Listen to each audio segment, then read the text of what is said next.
Alors, aux États-Unis, quand un ours naît en captivité, en général, on l'élève au biberon pour qu'il ne soit pas trop sauvage.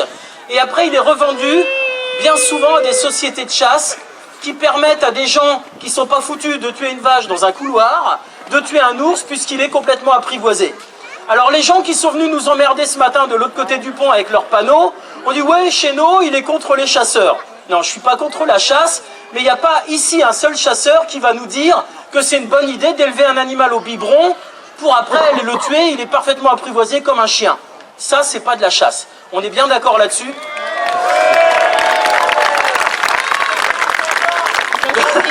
Donc je le redis encore une fois, je n'ai rien contre la chasse, mais la chasse qu'on appelle en boîte, c'est pas de la chasse. Donc ça n'a rien à voir. En plus, il faut savoir que l'ours peut manger tout ce qu'il veut comme sucre et comme gras, il ne craint ni le diabète ni l'obésité. Moi aussi, ça me fout les boules, je vous le dis tout de suite. Hein.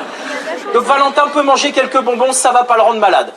Alors les guignols qui étaient là en face tout à l'heure avec leurs pancartes, c'est pareil. C'est des gens qui avaient écrit « Les dresseurs doivent affamer leurs animaux avant les spectacles pour les affaiblir. Je vais couper la bouffe d'un prédateur haut comme ça, gros comme ça, qui fait 3 fois mon poids, 2 fois et demi. » Non, pas 2 fois, non. Non, mais sérieusement, l'ours ne s'alimente pas pendant 6 mois pendant l'hibernation. Et moi, je vais lui faire sauter un repas et je vais l'affaiblir. Il faudra arrêter de le nourrir pendant 1 an si on voulait vraiment l'affaiblir. Il va me regarder bizarrement au bout d'un moment. Hein. Donc évidemment, il a le ventre plein, il a mangé avant le spectacle, cet animal. Si vous avez toujours rêvé de voir un ours faire de la trottinette, du toboggan, danser sur une boule avec une petite jupe, au revoir. C'est pas parce que Valentin est né en captivité qu'on doit lui faire n'importe quoi et le ridiculiser. Il n'est pas là pour être maltraité, il n'est pas là pour être ridiculisé. Et moi, un ours qui pousse une trottinette, je trouve ça un petit peu ridicule. Moi, j'ai choisi le métier que je fais aujourd'hui. Si j'ai envie de dire des bêtises, c'est mon problème. Mais lui, il n'a pas choisi d'être là aujourd'hui. Alors le minimum, c'est de le respecter et de ne pas lui faire n'importe quoi. Je crois qu'on est bien d'accord là-dessus. Merci. C'est pas pour ça, mais... Dernier point de détail. Vous avez vu, Valentin, on l'a gardé à l'écart de l'agitation de la fête dans sa remorque. Nous, on habite à moins d'1 heure d'ici. Sitôt le spectacle terminé, là, il va refaire encore un repas.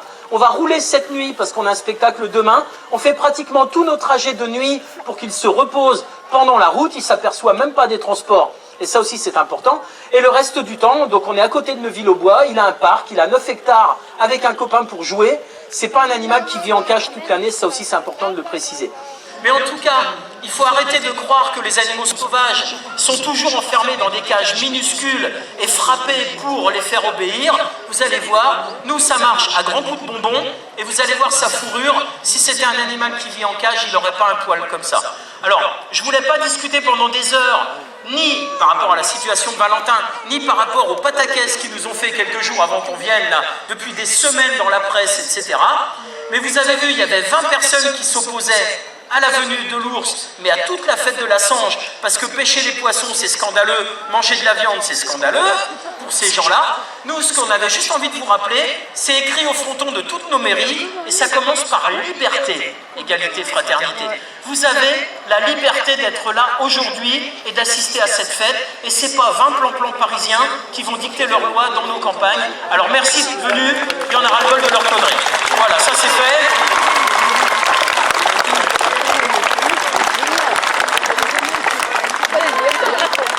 Ouais, bon, peut-être pas non plus. Voilà. Hein. Alors, vous remarquerez, c'est pas habituel qu'on a des messieurs un petit peu partout pour assurer la sécurité de tout le monde, puisqu'il y a eu des menaces, etc. Hein. Donc ces gens-là, on leur gueule dessus d'habitude quand ils ont des jumelles et qu'ils nous emmerdent. Pour une fois qu'ils sont là pour notre sécurité, on va faire une exception. Je vais vous demander de les applaudir aussi, s'il vous plaît. Merci.